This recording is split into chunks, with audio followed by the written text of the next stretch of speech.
할렐루야. 비가 자꾸만 오면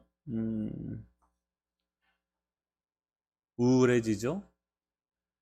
비를 자꾸만 바라보면 우울해집니다. 그러나 저희들이 마음을 바꾸어서 비를 바라보면서 즐겁다. 비를 바라보면서 행복하다.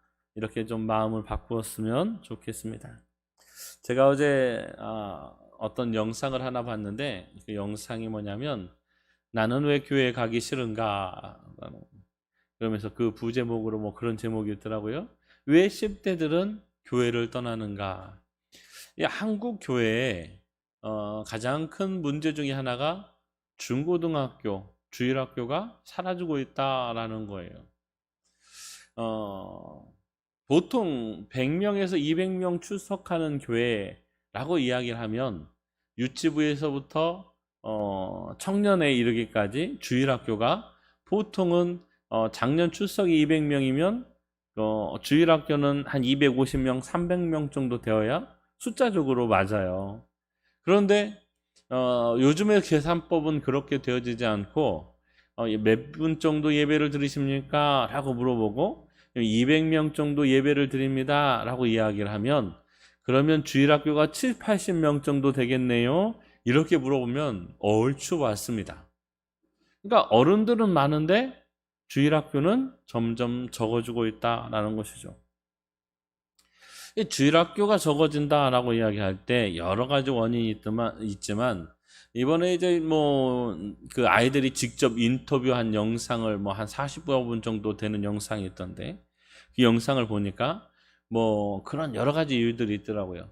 교회 안에 사랑이 넘치고 사랑이 풍성해야 되는데 교회 안에 맨 다툼이 있고 싸움이 있습니다. 또 하나는 교회 안에는 예수님 안에서 평등해야 되는데 계급이 있고 높고 낮음이 있고 지위가 있습니다. 뭐 이런 것 때문에 교회 가기 싫습니다. 뭐 이렇게 이야기하는 10대들이 있고 또 기억에 남는 이유 중에 하나는 교회는 사랑이 넘쳐야 되는데 이웃을 사랑하는 사랑이 없는 것 같습니다. 뭐 이런 이유들을 대더라고요. 그래서 제가 그걸 보면서 쟤네들이 저것들을 진짜로 느껴서 저렇게 하는 것인지 아니면 핑계를 대기 위해서 저렇게 이야기를 하는 것인지 이런 마음이 들더라고요. 그러나 저희가 이제 냉정하게 우리 한국 교회를 바라보면서 그런 생각들을 어른들도 하거든요. 그래서 나누어주고 베풀어주고 이렇게 해야 되는데 교회가 우리 것만 챙기고 우리만 따지고 뭐 이렇게 한다라는 거죠. 교회 옆쪽에 있는 이렇게 주민들은 어떻게 보면 참 복받은 주민들이죠. 교회 옆에 산다라는 것은 참 좋은 일 같아요. 그렇죠? 그런데 교회 옆에 사는 분들 중에 교회를 안 다니고 교회를 미워하는 분들이 너무 많다라는 거예요. 예전에 어떤 그런 이야기도 들었어요. 어떤 교회에서 교회를 건축을 했는데 비만 오면 옆에 집으로 물이 탁 쏠려갖고 옆에 집이 물바다가 되는 거. 그래서 교회에다가 항의를 해가지고 왜 이렇게 우리 집이 물바다가 되느냐라고 이야기를 했더니 뭐 이렇게 물이 안 빠져서 그러는 것이지 우리가 어떻게 하느냐 뭐 이렇게 이야기를 했다고 하더라고요.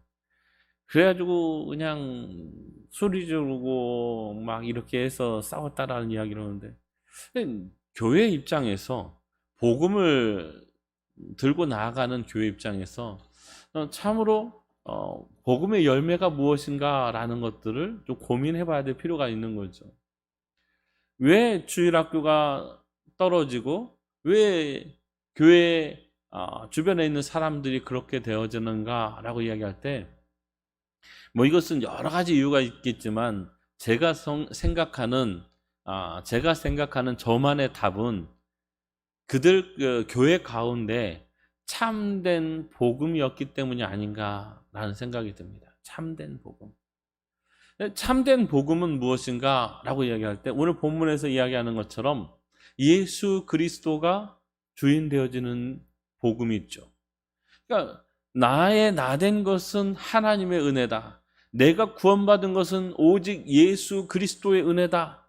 내가 죽어서 정말 심판받아야 될 내가 하나님 앞에서 큰 사랑과 은혜를 받았다. 이렇게 이야기하는 것 자체가 우리는 겸손하고 낮아질 수밖에 없는 것인데, 교회가 그 복음에 대해서 정말 절정에 이르는 믿음을 갖지 못하니까 결국은 삶의 열매가 나타나지 못하고, 삶의 열매가 나타나지 못하니까 결국 다른 이들에게 인정받지 못하는 믿음이 되어진다라는 거죠. 다른 이들에게 인정받지 못하는 믿음이 과연 누구에게 인정받는 믿음이 될 것인가? 쉽게 이야기해서 우리 이상영 장로님이 저를 목사로 인정하지 않는데 제가 하나님 앞에서 목사로 인정을 받을 수 있을까요? 저는 어림도 없는 이야기라고 생각을 합니다. 그러니까 저희 성도들이 저를 목사로 인정하고, 아이고 우리 목사님은 참 좋아, 참 신실해, 이렇게 이야기를 해야 그래도 이 내면에 있는 악한 것들 때문에 하나님 앞에서 내가 정말 하나님의 제자답게 서느냐 못 서느냐는 정말 저만의 또 고민거리가 있는데, 사람들 앞에서도 인정을 못 받는 믿음을 가지고 하나님 앞에 내어놓고 하나님 앞에 믿음을 인정을 받는다?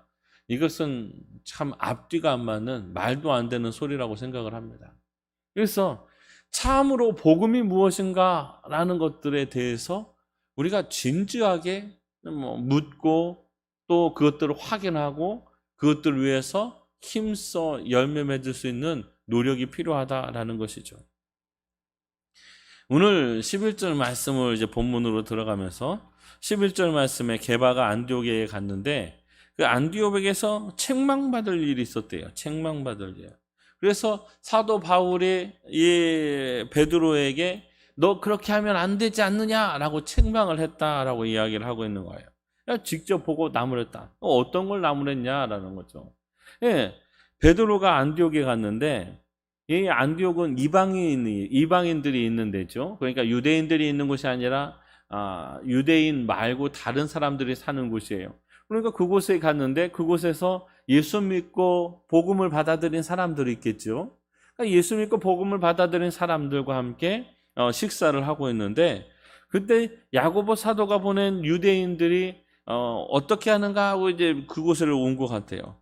그랬더니 그 사람들이 오는 것을 보고 베드로가 이제 저희 말로 숟가락을 딱 놓고 그 자리를 싹 피했다라는 거죠. 그러니까 그곳에서 같이 베드로하고 같이 밥을 먹고 있던 유대인들이 어떻게 해요? 베드로가 피한 것을 보고 자기들도 슬금슬금 자리를 피했대요. 그러니까 믿음이 좋다라고 소문났던 바나바도 그 자리에 있었는데, 바나바도 어떻게 해요? 그 자리에 있는 것을 싫어하고 그 자리를 슥 물러갔다라는 거죠. 그러니까 이 예수 안에서 베드로가 복음으로 구원을 받았고 이 이방인들을 복음 안에서 형제다, 함께하는 형제들이다라고 생각을 하고 그들과 함께 식사를 한 거예요. 왜냐하면 유대인들은 이방인들하고 식사를 원래 하지 않아요. 율법상 유대인들하고 같이 겸상을 하지 못하게 돼 있어요. 그러니까 이 베드로는 처음에는 그 믿음으로 복음 안에 들어온 이방인들과 함께 식사를 했는데, 다른 유대인들이 들어오니까 어떻게 해요? 그들의 눈치를 봤다라는 거죠. 눈치를 보면서 야, 내가 이거 이방인들하고 밥 먹는데 저들이 나를 뭐라고 하지 않을까? 라고 생각이 드니까 그 자리를 피해 갔다라는 거예요. 그래서 저희가 읽은 본문 말씀 중에서 사도 바울 13절 말씀에 외식함으로라고 이야기를 하고 있는데, 이 외식하다를 다른 말로 번역하면 그 행동이 거짓되다라고 이야기해요. 그 표현을 그렇게 번역을 할 수 있는데, 그러니까 사도 베드로의 그 행동은 심히 거짓된 행동이다라고 표현을 하고 있는 거죠. 그래서 결국은 이 베드로의 행동을 통해서 다른 유대인들 또 함께 있던 바나바 여러 사람들이 시험이 드는 시험거리가 되었다라는 것이죠. 그러니까 복음 안에서 참으로 예수를 믿었고 예수 안에서 형제 자매가 되었고 예수를 통하여서 우리가 하나가 되었다라고 하면, 우리는 그 복음 안에서 예수 그리스도를 통하여서 하나가 되었기 때문에 이방인과 유대인을 나눠서는 안 된다라는 거죠. 그러면 유대인과 이방인을 나눠서는 안 되는데 그것을 나누었어요. 알면서 나누었는지 모르면서 나누었는지 모르겠지만 어쨌든 지금 베드로는 뭘 하고 있는 거냐면 편가르기를 하고 있는 거죠. 이 편가르기를 통해서 결국은 그 사람들도 시험에 들고, 아마 성경에는 자세하게 나와 있지 않지만 이 같이 식사하고 있던 이방인들도 시험에 들고 또 바나바도 시험에 들고 여러 사람들이 시험에 들지 않았을까라는 것이죠. 이 행동을 사도 바울이 책망을 하는 거예요. 그러면서 왜 그렇게 이야기하고 있는가라고 이야기할 때 이제 16절에 사람이 의롭게 되는 것은 율법의 행위로 말미암이 아니요 오직 예수 그리스도를 믿음으로 말미암는 줄 우리가 안다라고 이야기를 하고 있어요. 사람이 의롭게 되는 것, 우리가 거룩하게 되는 것은 우리의 힘과 능력, 아니면 유대인들의 율법으로 그렇게 되어지는 것이 아니고 뭘로 의롭게 된다고요? 오직 예수 그리스도의 십자가의 보혈을 믿음으로 의롭게 된다라는 거예요. 우리뿐만 아니라 이 베드로도 그 사실을 분명히 알고 있었을 것인데, 만약에 베드로가 우리가 인간이 구원을 받고 의로워지는 것이 예수님 때문이다 라는 것들을 알았으면 그 자리에서 어떻게 했어야 돼요? 당당하게 지키고 있고 그들을 우리의 형제들이다 라고 이렇게 옹호하고 받아들였어야 합당하겠죠. 그런데 이 베드로는 그렇게 하지 않았다라는 거죠. 그러면서 그 베드로를 책망하는데, 이 사도 바울이 14절에 나는 그들이 복음의 진리를 따라 바르게 행하지 않음을 보고 그들을 모든 자 앞에서 베드로에게 이르되 내가 유대인으로서 이방인을 따르고 유대인답게 살지 아니하면서 어찌하여 억지로 이방인을 유대인답게 살게 하려느냐라고 이렇게 책망하고 있어요. 왜 이게 무슨 말이냐면, 베드로는 어디 사람이죠? 이스라엘 사람이죠. 그러면 베드로는 누구예요? 유대인이죠. 그러면 유대인은 뭘 지켜야 돼요? 율법을 지켜야 돼요. 맞나요? 아닌가요? 베드로는 유대인이에요. 유대인은 태어나면서부터 율법을 지키게 돼 있어요. 그런데 베드로가 누구를 만났어요?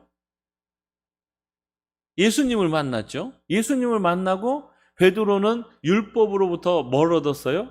자유함을 얻었어요. 그러면 이 베드로가 율법을 지키지 않는 유대인이 된 거죠. 제가 좀 어렵게 이야기하고 있는 것 같기도 한데 다시 한번 이렇게 정리를 하면, 베드로는 유대인인데 유대인은 원래 율법을 지키면서 살아야 되는데 예수님을 만나고 이 율법을 지키지 않아도 되는 예수님을 통한 믿음으로 의에 이르는 것들을 베드로가 받았어요. 그래서 유대인들이 지켜야 되는 율법을 지키지 않는 거예요. 그러면 율법을 지키지 않는 것은 유대인으로 태어났지만 유대인답게 살지 않고 있는 거예요. 그런데 본인은 유대인답게 살지 않으면서, 율법을 지키지 않고 유대인답게 살지 않으면서 이방인들에게 야, 너 율법을 지켜야 돼 라고 강조를 하고 있는 것과 같다라고 이야기를 하고 있는 거죠. 그러니까 곧 이방인은 죄 가운데서 원래 하나님께서 선택을 받지 못했던 사람들이죠. 그래서 선택을 받지 못했던 사람들을 우리는 죄인이다라고 이야기하는데, 그 죄인이었었는데 그 죄인들이 율법을 따라 한다고 해서, 과연 그 율법을 지키고 산다고 해서 그러면 의로워지겠는가라고 얘기하는 거죠. 그러니까 저희가 이방인인데 저희가 유대인들이 지키는 율법을 다 지키면 저희들이 의로워지겠는가? 라고 이야기할 때 16절은 그렇지 않다라는 거예요. 율법으로는 어느 누구도 의롭다함을 받을 수가 없습니다. 그러니까 베드로가 예수님을 만나서 믿음으로 의에 이르렀고 결국 율법을 지키지 않는 예수님의 제자가 되었는데, 다른 사람들에게는 너는 율법을 지켜야 돼, 너는 할례를 받아야 돼, 이렇게 말하는 것 자체가 다르다, 틀리다라고 이야기를 하는 거죠.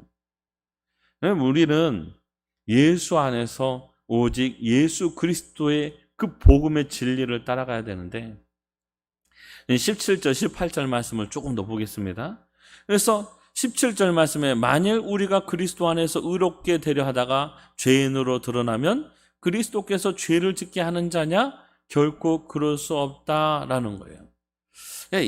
이 말을 조금 더 쉽게 설명을 하면 이런 이야기거든요. 유대인들이 의롭게 함을 받으려고, 그러니까 의로움을 받으려고 예수님께 나왔어요. 이 예수님께 나왔다라는 것은 예수님을 통해서 무엇이 밝혀지는 것이냐면 죄인이다라는 것이 밝혀지는 거예요. 그러니까 저희가 예수님 앞으로 나왔다라고 이야기하는 것은 내가 죄인입니다라는 것들을 깨달았다라는 거예요. 그럼 내가 죄인이라는 사실을 깨닫지 않고 예수님 앞에 나오면 예수님하고는 상관이 있어요, 없어요? 예수님하고는 상관이 없는 거예요. 왜 예수님은 의인을 부르러 온 것이 아니고 누구를 부르러 왔어요? 죄인을 부르러 왔어요. 그러니까 우리가 예수님 앞으로 나갔다라는 것은 예수님을 통해서 우리가 죄인이다라는 것들을 깨닫다라는 거예요.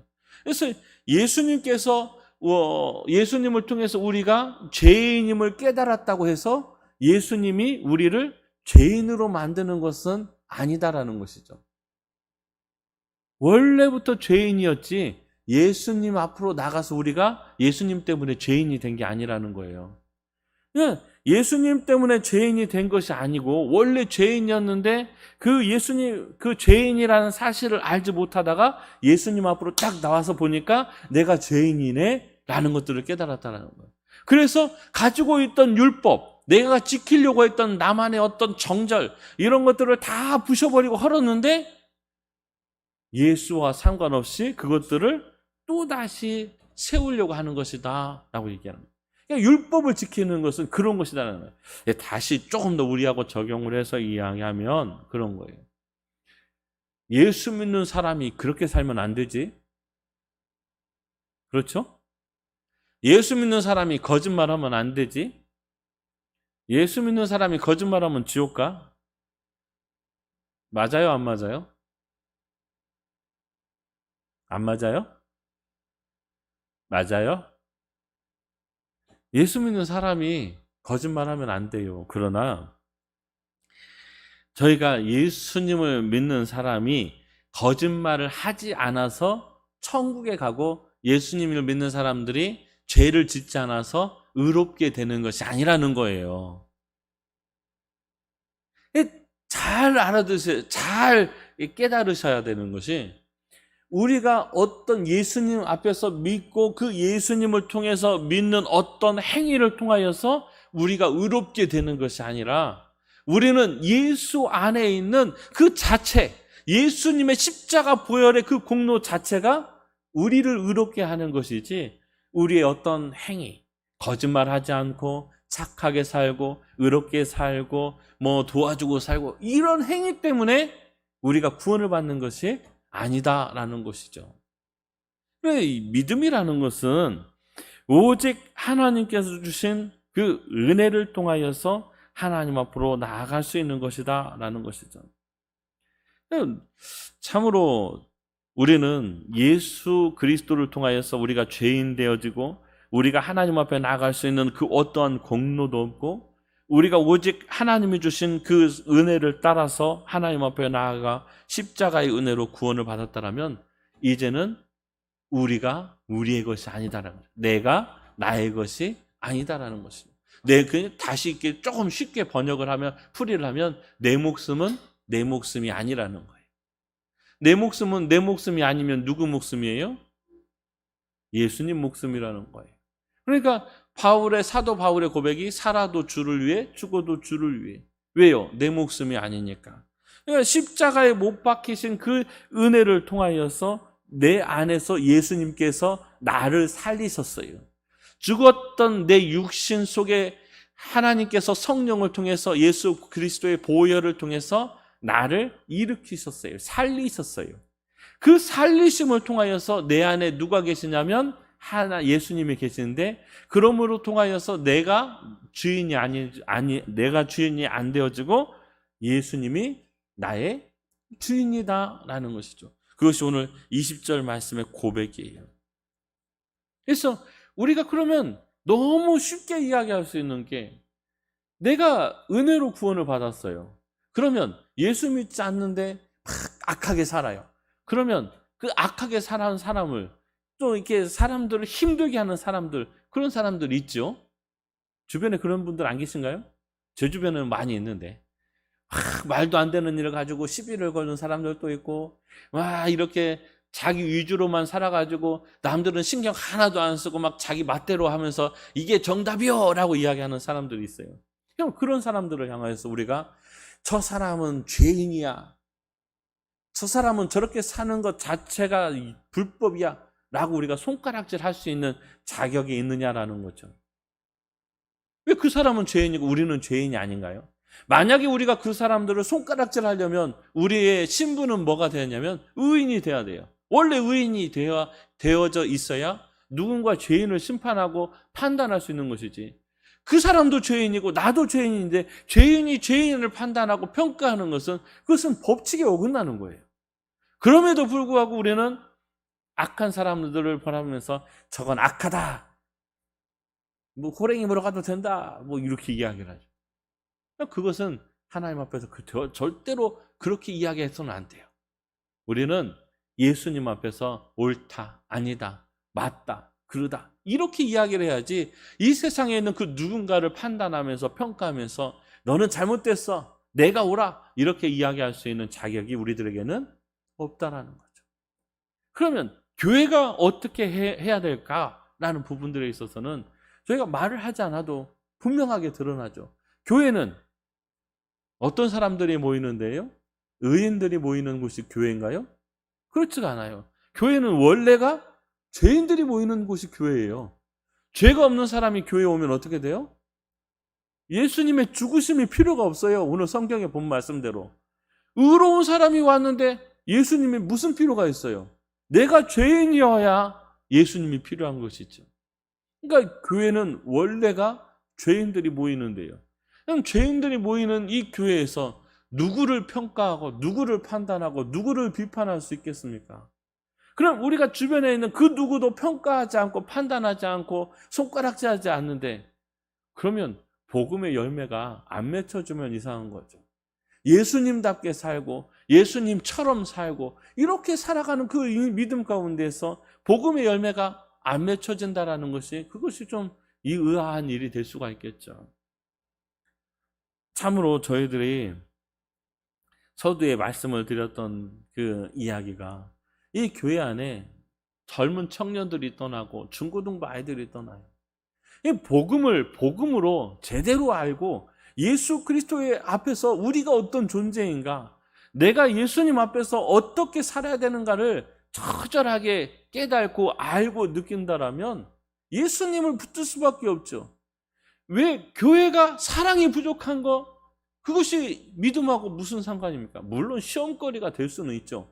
그러나 그 시험거리 안에서 참된 믿음이 있다라고 하면 우리는 그 시험거리를 능히 이길 수 있는데 우리가 우리 자녀들에게 참된 복음을 제대로 가르쳐주지 않았고 청년들이 예수 그리스도의 그 십자가 복음 아래에서 온전하게 세워지는 것들을 해나가지 못했기 때문에 복음이 아니라 교회를 바라보고 어떤 누구의 행동을 바라보고 누구의 행동의 열매를 바라보고 시험에 들어서 교회를 떠나가고 이렇게 되어지는 거죠. 교회를 출석하는데 우리가 누구를 바라보고 출석합니까? 교회는 예수님을 바라보고 나오는 것이죠. 사람을 바라보고 나오는 것도 아니고 교회를 바라보고 나오는 것도 아니고 오직 예수 그리스도를 바라보고 그 예수님과 함께 걸어가는 것이다 라는 것이죠. 하나님의 은혜를 헛되이 만들지 않았으면 좋겠습니다. 오직 예수 그리스도의 죽음이 우리들에게 참된 의미가 있고 그 예수님의 그 십자가의 죽으심이 우리의 생명이 되어지는 놀라운 은혜가 있어지기를 예수님의 이름으로 축원합니다. 교회에서만 예수님을 붙잡는 것이 아니라 우리의 삶의 터전에서도 내가 있는 그 어느 곳에서도 우리는 예수님의 제자답게 복음 안에서 십자가 안에서 참으로 하나님과 동행하는 귀한 삶의 열매가 있어지기를 예수님의 이름으로 축원합니다.